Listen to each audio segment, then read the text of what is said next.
That was probably not as good a posture. That was the first. That was better. We have referred, kept mentioning the posture, okay? But you look at the club as it goes back here in terms of takeaway. I mean, even before the club gets hand sight, it's disappeared off the screen. Yeah, so that's effectively flat behind you. Whereas this one here now, oh my word! Yeah, the club's there. Wow, that's a big change, isn't it? Yeah.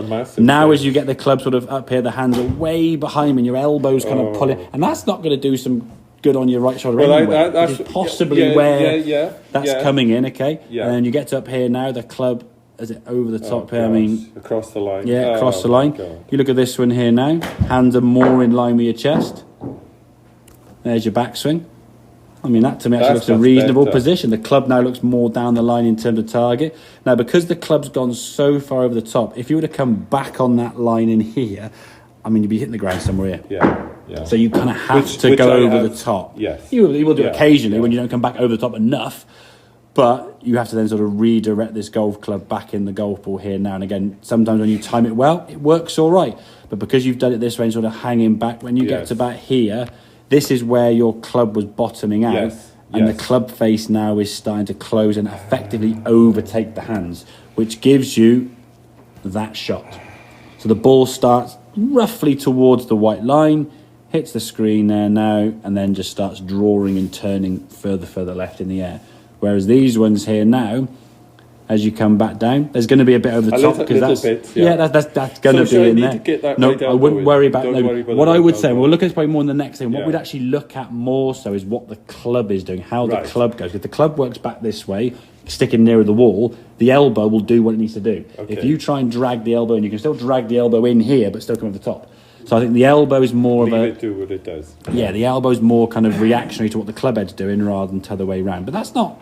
Okay, it's a little bit on the steeper side there. It is steep. But the club's coming back in. It's not over the top there now. Okay, striking the golf ball and then swinging through towards target. The ball now. This is going a little bit left because you're falling back a little bit away from that, okay?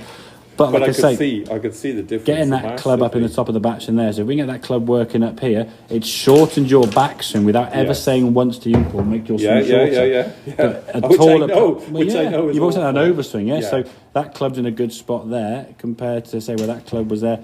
Hitting a golf ball from that position. And what you've identified there is absolutely, well, you know. When I'm just off slightly, it hits the ball. And in the summer, it's not so bad, is it? In the winter, when the ground's a bit softer, any strikes behind the golf ball here. So what I was trying to do to correct for that was lean more left. And that's why you were stepping forward after shots, because you're losing your balance.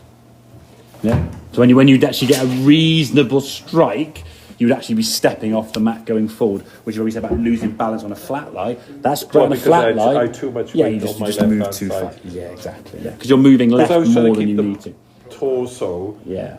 You're moving so that too my far. bottom point was that this is what was in my head, but I still hit it behind the ball. You would do on occasions, but every now and then you'd move enough to move the low point to just after the golf ball, but then your weight's gone too far that way that you stepped over it and lost balance. Yeah. So in terms of trying to do this now, I mean, I was pretty neutral. Yeah, it's pretty good to be fair. Yeah. But should I be putting a bit more weight? That's on the left? more next time. I'd say. Okay, I would focus more on this club. You're not wrong with that. Certainly, and the weight does shift. Yes, definitely. There's the definite shift of weight through impact.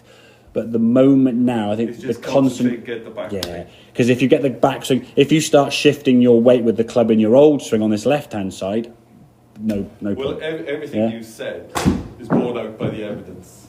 What can't speak can't lie. That's the thing, to be fair. So if we can get that club working in a better position, and say practice that one at home with the wall kind of behind you. Feels so much. I mean, to me, I feel like I'm just going straight up like this. Yeah, but you still turn your shoulders. Yeah, you still turn your shoulders to do that. Okay, so the club is working back on a much what feels to you steeper.